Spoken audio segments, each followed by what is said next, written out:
अस्सलाम वालेकुम दोस्तों, आज का जो हमारा टॉपिक है वो है डेटा और डेटा टाइप्स। हम पहले डिस्कस करेंगे कि डेटा क्या होती है और उसके बाद हम डेटा टाइप्स को एक्सप्लोर करेंगे। तो सिंपली डेटा को हम इस तरह से ले सकते हैं कि डेटा किसी भी एक एंटिटी के बारे में इंफॉर्मेशन होती है या डेटा किसी भी एक एंटिटी को डिस्क्राइब करती है। अब सवाल आता है कि ये एंटिटी है क्या आखिर। एंटिटी हम उस चीज़ को बोलते हैं जिसके बारे में हम डेटा लिख सकें। फॉर सपोज एक स्टूडेंट, ये हमारी एंटिटी है। एक प्रोडक्ट, ये हमारी एंटिटी है। इसी तरह से एक टीचर, ये हमारी एंटिटी है। यानी इन तीनों के बारे में हम मज़ीद डिटेल में फील्ड्स ऐड कर सकते हैं। जैसे अगर हम स्टूडेंट पे आएँ तो स्टूडेंट की कौन कौन सी फील्ड हो सकती हैं। स्टूडेंट का नाम हो सकता है, इसका क्लास हो सकता है, इसकी एड्रेस हो सकती है, इसकी मार्क्स हो सकती हैं, इसकी परसेंटेज हो सकती है, इसका जेंडर हो सकता है। ये सारी फील्ड्स एक स्टूडेंट की होंगी।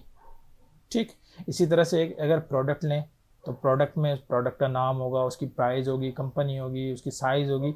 ये सारी चीज़ें एक प्रोडक्ट एंटिटी की फील्ड्स हैं। इसी तरह अगर हम एक टीचर लें तो टीचर का नाम होगा, उसके सब्जेक्ट्स होंगे, वो किस क्लास का टीचर है। ये सारी चीज़ें एक टीचर एंटिटी की फील्ड्स हैं।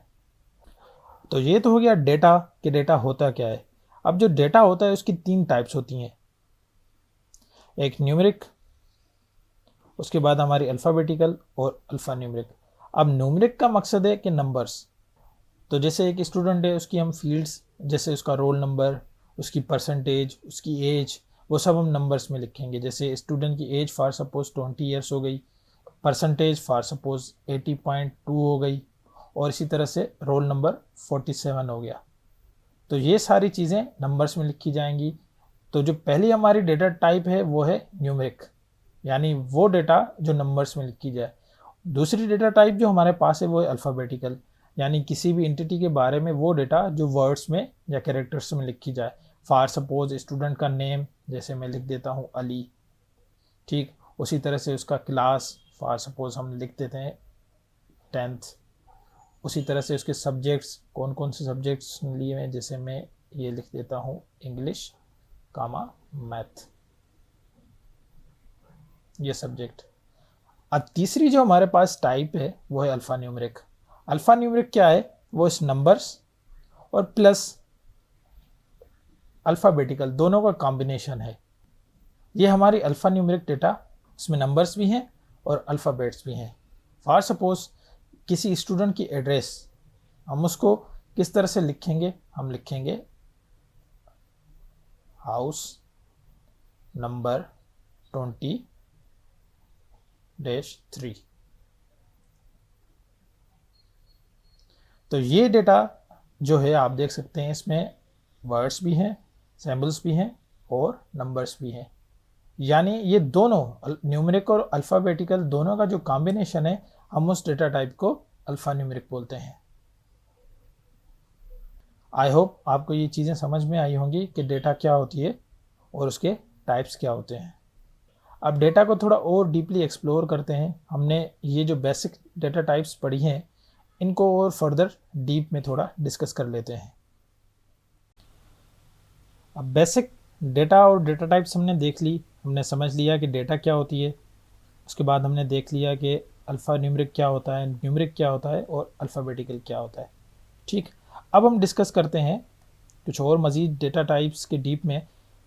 जैसे न्यूमेरिक है, अब न्यूमेरिक दो कैटेगरीज में डिवाइड किया हुआ है। सबसे पहले इंटीजर और उसके बाद फ्रैक्शनल या रियल नंबर।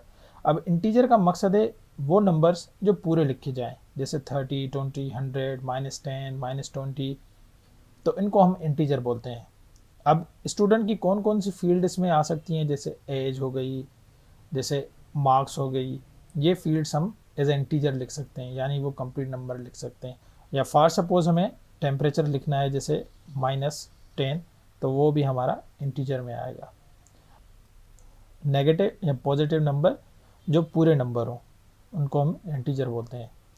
ठीक, उसके बाद न्यूमेरिक डेटा टाइप का जो दूसरा पार्ट है या दूसरी टाइप जो है उसकी सब टाइप, वो है फ्रैक्शनल नंबर। फ्रैक्शनल नंबर या रियल नंबर वो जो कंप्लीट ना हो, जिनके अंदर फ्लोटिंग पॉइंट हो, हम उन नंबर्स को फ्रैक्शनल या फ्लोटिंग पॉइंट नंबर्स बोलते हैं। जैसे फॉर सपोज एक स्टूडेंट की परसेंटेज है वो तकरीबन पॉइंट्स में होती है, जैसे 85.67, ठीक। अब ये जो नंबर है ये हमारा फ्लोटिंग पॉइंट नंबर है।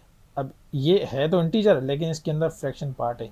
तो न्यूमेरिक के अंदर एक डेटा टाइप हमारी वो हो गई जिसके अंदर हम पूरे नंबर लिखेंगे, ठीक, जिनमें कोई फ्रैक्शनल पार्ट नहीं होगा। और दूसरी टाइप क्या हो गई, वो हो गई हमारे फ्रैक्शनल पार्ट के नंबर, जैसे परसेंटेज हो गई, वो हमारा एक फ्रैक्शनल पार्ट का नंबर हो गया। अब उसके बाद हमारे पास जो दूसरी टाइप थी वो थी अल्फ़ाबेटिकल। अब अल्फ़ाबेटिकल को भी यहाँ दो कैटेगरीज में डिवाइड किया गया है, एक हो गई स्ट्रिंग और उसके बाद सिंगल कैरेक्टर। अब सबसे पहले सिंगल कैरेक्टर को समझ लेते हैं कि सिंगल कैरेक्टर क्या है।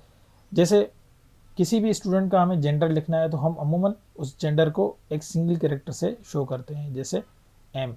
उसी तरह से जैसे मैंने आपको लास्ट वीडियो में दिखाया कि हम अगर क्लास लिखना है स्टूडेंट का 10 तो हम क्लास भी एक सिंगल कैरेक्टर से शो कर सकते हैं, ठीक। अब स्ट्रिंग किसको कहा जाता है, जिसमें एक से ज़्यादा कैरेक्टर्स या एक से ज़्यादा वर्ड्स लिखे जाएं, हम उसको स्ट्रिंग बोलते हैं। जैसे ये यहाँ पे हमने लिखा है स्ट्रिंग का एग्जांपल नाम। अब नाम में क्या है, एक से ज़्यादा कैरेक्टर्स हैं, यानी वो सिंगल कैरेक्टर नहीं है, उसमें एक से ज़्यादा कैरेक्टर हैं, तो वो हमारी स्ट्रिंग काउंट होगी। यहाँ एक पूरा सेंटेंस है, वो भी हमारी एक स्ट्रिंग काउंट होगी। अब अल्फ़ा न्यूमरिक जो डेटा है हमारी वो है तो दोनों का कॉम्बिनेशन, यानी न्यूमरिक और अल्फ़ाबेटिकल का, लेकिन इस डेटा को हम एज ए स्ट्रिंग के तौर पे ट्रीट करते हैं, यानी उसमें एक से ज़्यादा वर्ड्स हैं लेकिन उसमें नंबर्स भी हैं, दोनों का मिक्सचर है, पर ये एज ए स्ट्रिंग ट्रीट होगी। जैसे मैंने आपको बताया एड्रेस, अब एड्रेस में दोनों चीज़ें आ रही हैं, नंबर भी आ रहा है और कैरेक्टर भी आ रहा है, ये दोनों चीज़ें आ रही हैं। तो ये जो हमारी पूरी एड्रेस है जिसमें एक से ज़्यादा वर्ड्स भी हैं नंबर भी हैं, यानी ये दोनों का मिक्सचर है। हम इस अल्फ़ा न्यूमरिक को C++ में एज ए स्ट्रिंग यूज़ करेंगे। आइए अब डिस्कस कर लेते हैं डेटा टाइप्स इन C, जो हमारा मेन टॉपिक है कि C के अंदर हमारे पास कौन कौन से डेटा टाइप्स हैं। अब हमने जो लास्ट स्लाइड्स में देखा वो तो हमने एक ओवरव्यू लिया कि डेटा क्या होती है और डेटा के कौन कौन से टाइप्स होते हैं। अब जो हमने टाइप्स पढ़े, हमने कौन से टाइप्स पढ़े, हमने 5 टाइप्स देखे वहाँ पे। सबसे पहले इंटीजर, उसके बाद फ्रैक्शनल नंबर, स्ट्रिंग देखी लेकिन वो अल्फ़ाबेटिकल में, और उसके बाद हमने सिंगल कैरेक्टर देखा। ये 5 अलग अलग चीज़ें हो गई, लेकिन इनको यहाँ पे C में किस तरह से ट्रीट किया जाएगा वो मैं आपको समझाता हूँ।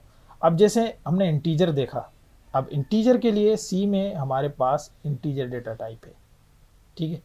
जैसे मैंने लिखा है holds only non fractional numbers like 30, -10। ये नंबर हमारा अगर हमें C के अंदर यूज़ करने हैं तो हम उनको एज ए इंटीजर यूज़ करेंगे, ठीक। और कैरेक्टर, अब जो कैरेक्टर डेटा टाइप है C के अंदर वो या तो एक स्ट्रिंग या फिर एक सिंगल कैरेक्टर, दोनों को होल्ड करेगी C के अंदर, ठीक है। बेसिकली हम आगे चल के स्ट्रिंग्स को और थोड़ा एक्सप्लोर करेंगे, लेकिन इस वक्त के लिए आप ये समझ लें कि कैरेक्टर हमारा दोनों काम करेगा, सिंगल कैरेक्टर भी स्टोर करेगा और एक स्ट्रिंग भी स्टोर करेगा, ठीक। उसके बाद जो तीसरी टाइप है हमारे पास वो है फ्लोट। अब फ्लोट का मकसद है कि फ्रैक्शनल नंबर्स, जैसे मैंने आपको बताया कि स्टूडेंट की परसेंटेज, इसी तरह से ये सारे नंबर्स हैं, चाहे वो नेगेटिव में हो या पॉजिटिव में हो, लेकिन अगर उनमें कोई फ्रैक्शन पार्ट है तो वो हम फ्लोट के अंदर स्टोर करेंगे। चौथी जो हमारे पास डेटा टाइप है वो भी फ्लोटिंग नंबर से, लेकिन इसमें फ्लोटिंग की जो प्रिसीशन है, प्रिसीशन का मकसद बोला जाता है कि फ्लोटिंग के बाद जो नंबर आते हैं, यानी पॉइंट के बाद, जैसे मैं ये नंबर लिख रहा हूँ 10.101, तो ये पॉइंट के बाद कितने नंबर आए, 3। अब फ्लोट के अंदर इनकी एक लिमिट है, ठीक, उसको मैं नेक्स्ट स्लाइड में आपको बताऊंगा। लेकिन डबल जो है वो इस साइज को इंक्रीज करता है, यानी इसमें नंबर वही फ्रैक्शन लाएंगे लेकिन उनकी साइज जो है वो इंक्रीज हो जाएगी। अगर हमें कोई ऐसा नंबर लिखना है, जैसे अब ये नंबर लिखा हुआ है हमारा 3e-10, अब इसका मकसद है 0 पॉइंट, उसके बाद आप 9 0 लिखेंगे, उसके बाद ये 3 हमारा आएगा, यहाँ पे हम 9 0 लिखेंगे, यानी इसकी डेसिमल जो है 10 डेसिमल है इसमें, ठीक है। तो इस तरह के बड़े नंबर लिखने के लिए हम जो C के अंदर डेटा टाइप यूज़ करेंगे वो है हमारी डबल डेटा टाइप। C में जब ये डेटा टाइप्स यूज़ की जाएंगी तो ये इन कीवर्ड्स के साथ यूज़ की जाएंगी, यानी अगर हमें इंटीजर कोई बनाना होगा तो हम INT लिखेंगे, हमें कैरेक्टर की डेटा टाइप लिखनी होगी तो हम CHR लिखेंगे, हमें फ्लोट की लिखनी होगी तो हम इसी तरह से फ्लोट लिखेंगे और डबल लिखेंगे। यानी ये कीवर्ड हैं इन चारों डेटा टाइप्स के। उम्मीद है आपको समझ में आ गया होगा सी की डेटा टाइप्स, और आपका कॉन्सेप्ट क्लियर हो गया होगा कि हम किस डेटा के साथ कौन सी सी की डेटा टाइप यूज़ करेंगे। अब थोड़ा और मैं डेटा टाइप्स को डिस्कस कर लेता हूँ, इनकी साइज़ और इनकी रेंज के बारे में आपको बता देता हूँ। आइए अब मज़ीद डेटा टाइप्स के बारे में थोड़ा डिस्कस कर लेते हैं। इनकी साइज़ और रेंज के बारे में हम समझ लेते हैं कि साइज़ क्या है और रेंज क्या है। जैसे ये मैंने आपको बताया, ये इनके कीवर्ड्स हैं, ठीक है, या रिजर्व वर्ड्स जिनको आप बोल दें, जिनके इन वर्ड्स के ज़रिए हम अपनी डेटा जो है लिखेंगे सी के अंदर। ये इनका फुल नेम हो गया, इंटीजर, कैरेक्टर, फ्लोटिंग पॉइंट और डबल। ठीक, अब ये इंटीजर जो है इसकी साइज़, यानी जब भी हम कोई डेटा इस इंटीजर टाइप की स्टोर करेंगे अपने प्रोग्राम के अंदर, तो वो प्रोग्राम यानी हमारी मेमोरी में 4 बाइट्स ऑक्यूपाई करेगा। मेमोरी का मकसद क्या होता है, मेरे ख्याल में आपको पता होगा, हम मेमोरी बोलते हैं मेन मेमोरी को, ठीक है। अब मेन मेमोरी क्या होती है, रैम।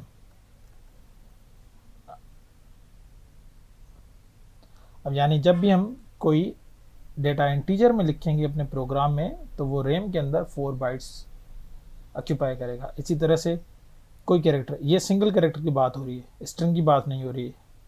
कोई भी हम कैरेक्टर स्टोर करेंगे तो वो सिंगल बाइट यानी 1 बाइट रैम के अंदर ऑक्यूपाई करेगा।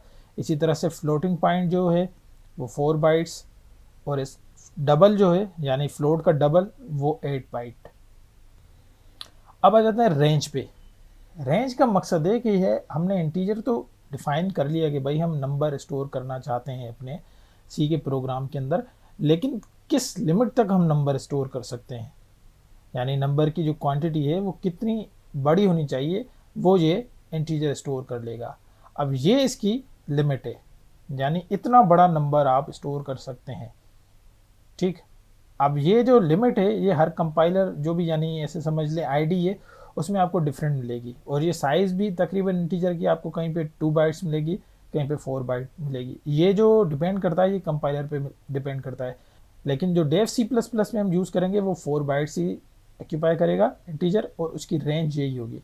यानी हम इससे बड़ा अगर हमें कोई नंबर लिखना है तो वो हम इंटीजर में नहीं लिख पाएंगे, क्योंकि इंटीजर की जो कैपेसिटी है वो इतना बड़ा, या तो नेगेटिव में इतना या फिर पॉजिटिव में इतना नंबर हम स्टोर कर सकते हैं। अब इससे बड़ा अगर नंबर हमें स्टोर करना है तो उसके लिए क्या करें, आप सोच रहे हैं कि हम जहाँ जाएँ, लेकिन ये फ्लोटिंग पॉइंट नंबर्स हो जाएंगे। फिर इसके लिए हमारे पास डेटा मॉडिफायर्स हैं, मैं उनको नेक्स्ट स्लाइड में डिस्कस करूँगा। अब इंटीजर जो टोटल नंबर स्टोर कर रहा है वो नेगेटिव, ये 2 अरब से शुरू हो रहा है, 2 अरब 1 करोड़ 47 लाख, और पॉजिटिव 2 अरब 1 करोड़ 47 लाख। यानी अगर हम पॉजिटिव और नेगेटिव को टोटल कर दें तो ये तकरीबन हमारे 4.5 अरब नंबर तक स्टोर कर रहा है। यानी अगर आपको 3 अरब स्टोर करने हैं इंटीजर के अंदर, आप कोई वैल्यू लिख रहे हैं कि भाई किसी बंदे की टोटल इनकम जो है वो 3 अरब है, तो वो आप इंटीजर में नहीं लिख पाएंगे। अगर आप ऐसा करेंगे तो आपको कंपाइलर एरर दे देगा कि इंटीजर की साइज़ से ये लिमिट एक्सीड कर रही है, आपने जो वैल्यू दिया है वो एक्सीड कर रहा है। ठीक है, उसके बाद कैरेक्टर।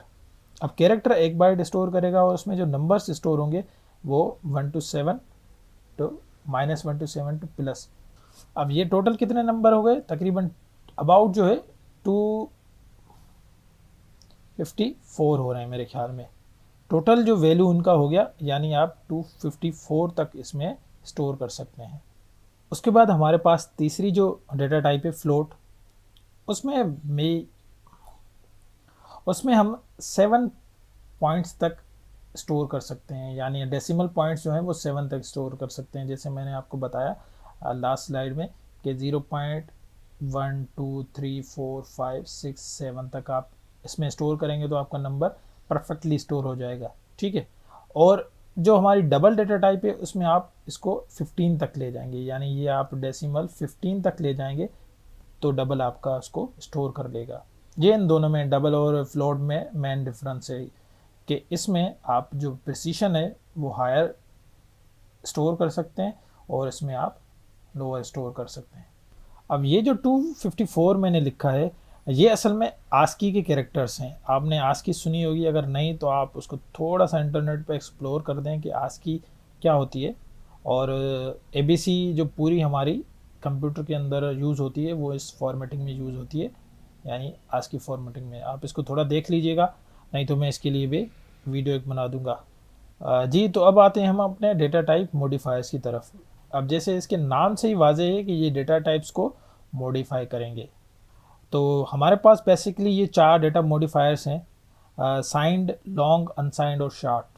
इनको हम अपनी मेन डेटा टाइप्स के साथ यूज़ करके उनकी रेंज को मॉडिफाई कर सकते हैं। रेंज मैंने आपको बताई थी, ये रेंज है उनकी। बेसिकली मैंने ये नीचे टेबल दी हुई है, आप इसमें देख सकते हैं कि मैंने मेन डेटा टाइप के साथ ये मॉडिफायर यूज़ किया है। उसके बाद इसकी साइज़ मैंने आपको बताई है और उसके बाद उसकी रेंज। ठीक, अब जिस तरह से हमने लास्ट स्लाइड में डिस्कस किया कि भाई अगर हमें 4 अरब का कोई नंबर स्टोर करना है, ठीक है, पॉजिटिव नंबर, तो उसके लिए हम पहले क्या कर रहे थे, हमारे पास जो इंटीजर की लिमिट थी वो 2 अरब तक थी। अब अगर हमें 4 अरब स्टोर करने हैं तो हम इस क्या करेंगे, इसके आगे अनसाइंड लगा देंगे, तो इसके पास जो नेगेटिव नंबर्स थे वो 0 हो जाएंगे, यानी ये 0 से 4 अरब तक इसकी लिमिट हो जाएगी। यानी अब हम इसके अंदर 4 अरब का नंबर स्टोर कर सकते हैं। यानी ये जो हमने अनसाइंड लगाया, इसका मकसद ये है कि इसके सारे नेगेटिव नंबर्स ख़त्म होके पॉजिटिव में ऐड हो जाएं। इसी तरह से शॉर्ट इंटीजर लिखेंगे तो ये इसकी जो है साइज़ हो जाएगी, सॉरी रेंज हो जाएगी 32,000 तक। ठीक है, लेकिन हम शॉर्ट इंटीजर क्यों लिखें, अब ये यहाँ पे नीड हमें पड़ेगी जहाँ पे हमें सिर्फ 1-2 हमें पता है, यानी हम एग्जैक्ट हैं। जैसे हम किसी की एज स्टोर कर रहे हैं, अब वो एज तो ज़्यादा से ज़्यादा 100-200 तक जाएगी, यानी 3 डिजिट्स में जाएगी। ठीक, अब हम अगर उसके लिए ये इंटीजर यूज़ कर रहे हैं तो हम वहाँ पे हम कितनी बाइट्स दे रहे हैं, 4 बाइट्स, तो उसके लिए हम शॉर्ट इंटीजर यूज़ करेंगे तो हमारी 2 बाइट्स बच जाएंगी। हम इस तरह से अपनी प्रोग्राम की मेमोरी को रिड्यूस कर सकते हैं।